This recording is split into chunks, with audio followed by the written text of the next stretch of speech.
Hello दोस्तों, एक बार फिर से आप सभी लोगों का स्वागत है हमारे चैनल कॉमिक्स हीरो पर। और हमारी आज की कॉमिक्स है राज कॉमिक्स की पेशकश विराट सीरीज़ की कॉमिक्स, जो कि इशू 5 है। और हम इसका पार्ट 1 पहले पढ़ चुके हैं और ये पार्ट 2 है। तो चलिए शुरू करते हैं विराट इशू 5 का पार्ट 2। अगर वास्तव में यशोधरा के अपहरण में उन मायावी शक्तियों का कोई हाथ है तो दुर्जन उन्हें धूल चटा कर ही रहेगा। और अगर उनका संबंध आपसे भी है तो आप भी दुर्जन के कहर का शिकार बनेंगे सेनापति जी। तुम्हारे पास इतनी शक्ति आ गई दुर्जन कि तुम काल भैरव को धमकी दो। ये धमकी नहीं, चेतावनी है सेनापति जी। यशोधरा दुर्जन का प्यार है और अपने प्यार के लिए दुर्जन सारी दुनिया से दुश्मनी मोल ले सकता है। अगर ऐसा है दुर्जन तो तुम भी कान खोल कर सुन लो। आज से तुमने भी काल भैरव के दुश्मनों में अपना नाम लिखवा लिया है और यह दुश्मनी तुम्हें महंगी पड़ेगी। दुर्जन पर वार करने से पहले अपनी तलवार की धार देख लेना सेनापति जी, क्योंकि दुर्जन ने तलवार चलाना आपसे ही सीखा है। काल भैरव को अंगारों पर लोट लगाता छोड़कर चला गया दुर्जन। काल भैरव से दुश्मनी लेकर तूने अच्छा नहीं किया दुर्जन। आज के बाद तो भी अपनी जिंदगी के दिन वैसे ही गिनेगा जैसे मेरा दुश्मन विराट गिन रहा है। और वो दिन कब पूरे हो जाएं कोई नहीं जानता, क्योंकि काल भैरव के गुलाम मौत के दूत अपने शिकार को 7वें आसमान और दूसरे पाताल तक खोज निकालते हैं। बस अब तुम्हारी खोज के साथ तुम्हारे जीवन के दिन भी खत्म हुए विराट, क्योंकि तुम्हारी मौत तुम्हारे सामने खड़ी है। मार डालो इन्हें। काल भैरव के मूर्ख गुलामों जो अपनी सीने में मौत से टकराने की हिम्मत रखते हैं और सिर पर कफन बांध कर निकलते हैं, वे दुश्मनों के दांत खट्टे करना टनाक और मौत को धत्ता बताना खूब जानते हैं। इतिहास गवाह है ऐसे वीरों से मौत हमेशा डर कर दूर भागी है और उनके दुश्मन जमीन की धूल चाटते नजर आए हैं। विराट और नटवर ने कुछ ही पलों में सैनिकों को जमीन सुंघा दी थी, लेकिन उनके चेहरों पर खुशी की नहीं चिंता के भाव थे। इन सैनिकों का हम तक पहुंचना यह दर्शाता है विराट की सिर्फ राज्य के सैनिकों द्वारा ही नहीं बल्कि काल भैरव के वफादार सैनिकों द्वारा भी युद्ध स्तर पर हमारी खोज शुरू हो गई है। और इस खोज के साथ हमारी मुश्किलें बढ़ गई हैं। इनसे बचने का अब एक ही उपाय है कि हम जल्द से जल्द अपनी मंजिल तक पहुंच जाएं। लेकिन समझ नहीं आ रहा कि ऐसा हो कैसे। मुझे तो कोई रास्ता नजर नहीं आ रहा, लेकिन मुझे एक रास्ता नजर आ रहा है मित्र। कहते हैं जब इंसान को अपनी मुश्किलों से छुटकारा पाने का खुद कोई रास्ता नजर ना आए तो उसे खुदा के दर पर जाना चाहिए। इस रास्ते की खोज के लिए हमें भी खुदा के पास जाना होगा और उसके एक अजीम बंदे को मैं जानता हूं, जो है फकीर बाबा। किन मुश्किलों से तेरा पड़ गया है वास्ता, जो पूछता फिरता है तू अपनी मंजिल का रास्ता। हम जिस मंजिल की तलाश में है बाबा, वह झूठ और पाप का ऐसा किला है जहाँ बैठकर शैतान अपना राज्य चला रहा है। अगर जल्दी उस तक पहुंचकर उसे खत्म नहीं किया गया तो एक दिन उसे राज्य का परचम सारी दुनिया पर फहराएगा। उसके लिए परचम के आगे किसी का परचम नहीं लहराता मुसाफिर, और तू उसी के परचम के नीचे है। इसलिए घबरा मत, आगे बढ़ और दिखा दे सारी दुनिया को कि जब सच आगे बढ़ता है तो झूठ की बड़ी बड़ी चट्टानों को चूर चूर कर देता है। ऐसा ही होगा फकीर बाबा, लेकिन सच्चाई रास्ता भटक गई और उसे रास्ता दिखाइए।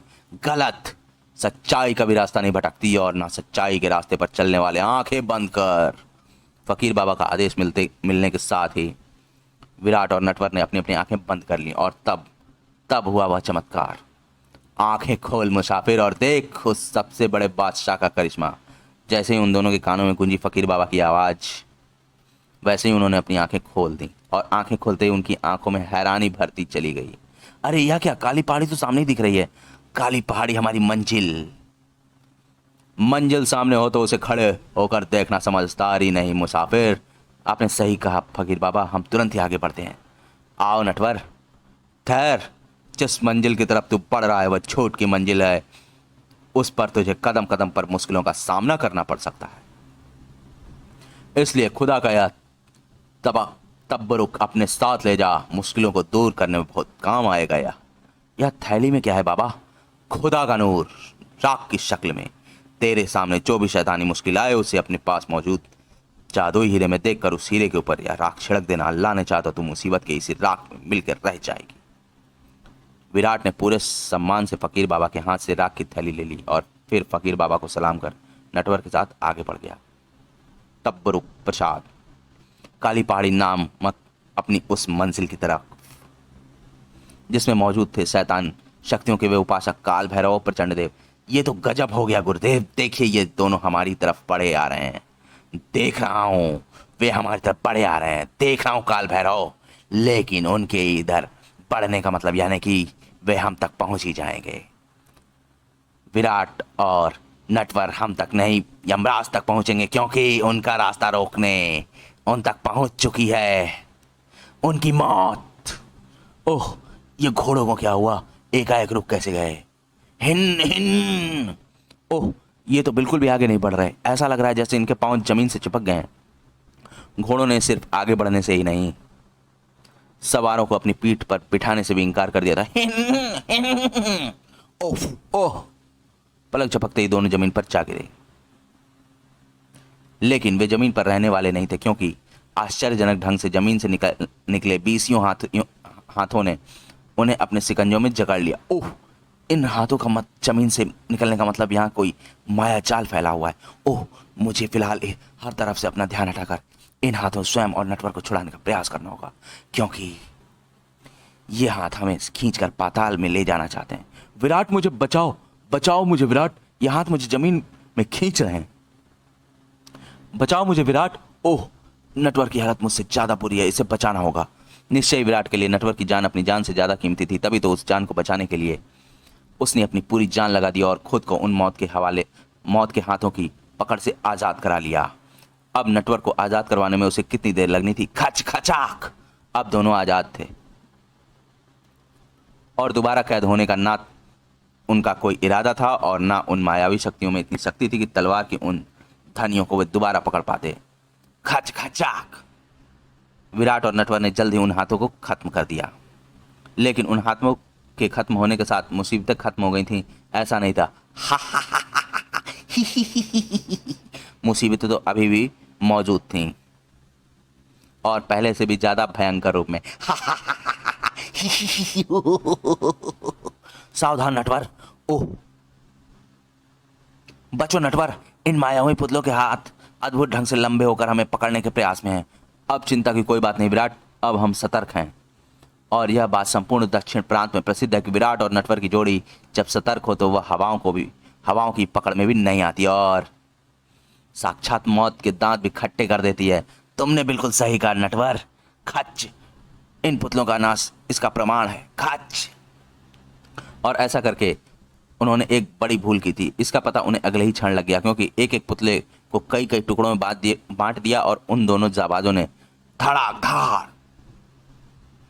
पुतलों के शरीर का हर टुकड़ा अब एक मुसीबत बन गया था। पुतलों के शरीर का हर अंग में कुचल डालने को उतारू है। उफ, धा, आह। कुछ करो विराट, वरना ये अंग हमारे शरीर से हमारी सांसें निकाल लेंगे। आह, उफ, ये इतनी अधिक संख्या में है कि ये ना मुझे संभलने का अवसर दे रहे हैं और ना कुछ सोचने समझने का। आह। कटे मायावी अंगों के आगे बेबस विराट और नटवर की हालत बता रही थी कि जिंदगी तेजी से उनसे दूर जा रही थी और मौत पास आ रही थी। और पास आती उस मौत ने उन्हें अपना निवाला बना भी लिया होता अगर बिजली की तरह विराट के मस्तिष्क में ना कौंधा होता वह विचार। इस पोटली में जो राख भरी है उसे देते समय फकीर बाबा ने कहा था कि अगर मैं हीरे में शैतानी शक्तियों को देखकर उस पर यह राख छिड़क दूं तो वे शक्तियां इसी राख में मिलकर रह जाएंगी। ये राख और जादुई हीरे की शक्तियों का परखने का एकदम सही वक्त है। विराट ने चटक कर राख की पोटली और जादुई हीरे को निकालकर अपने हाथ में ले लिया और फिर हीरे में उसे मायावी शक्तियों का जो असली रूप दिखा उसे देखकर तो वह उछल ही पड़ा। ओह, तो इस सारी माया के पीछे इन्हीं दोनों चुड़ैलों का हाथ है। अभी भस्म करता हूं इन चुड़ैलों को। बिना कोई क्षण गवाए विराट ने सारी राख जादुई हीरे पर पलट दी। अगले ही पल मानो चमत्कार हो गया। आह, वहां फैली सारी माया धू धू कर के जल उठी और माया के साथ ही जल उठी उसे रचने वाली मायाविनियां अंगला मंगला। गुरुदेव, हमें बचाओ, हमें हमारी रक्षा कीजिए गुरुदेव, हमें बचाइए। जिससे बचने की गुहार कर रही थी अंगला मंगला, वह मुंह बाय उन्हें जलता देख रहा था। एकदम असहाय चीखती हुई अंगला मंगला राख में बदलती चली गई और शैतानी शक्तियों का वह स्वामी प्रचंड देव उन्हें बचाने के लिए कुछ ना कर सका। झंझोड़ कर रख दिया काल भैरव ने उसे। गुरुदेव, ये आपने क्या किया गुरुदेव? आपने अपनी शक्तियों अंगला मंगला को अपनी आंखों के सामने मरते हुए देख लिया। कहाँ गई आपकी शक्ति, कहाँ गया आपका तंत्र का जाल? अंगला मंगला को बचाने के लिए मैं कुछ नहीं कर सकता था काल भैरव, क्योंकि जिस शक्ति ने उन्हें जलाया है वह पुण्य की कोई महान शक्ति थी, समय रहते जिसकी कोई काट मैं भी नहीं सोच पाया। इस बार हमसे जीत गया विराट। दोस्तों हमारी ये कॉमिक्स यहीं पर समाप्त होती है और अब मिलते हैं इसके अगले पार्ट में, यानी कि इशू 6 में, जिसका लिंक आपको इसके डिस्क्रिप्शन में मिल जाएगा। आप इसे वहाँ पर खोल कर पढ़ सकते हैं। आपको ये कॉमिक्स कैसी लगी हमें कमेंट सेक्शन में ज़रूर बताएं और हमारे चैनल को जरूर सब्सक्राइब करें। मिलते हैं अगली कॉमिक्स में, धन्यवाद।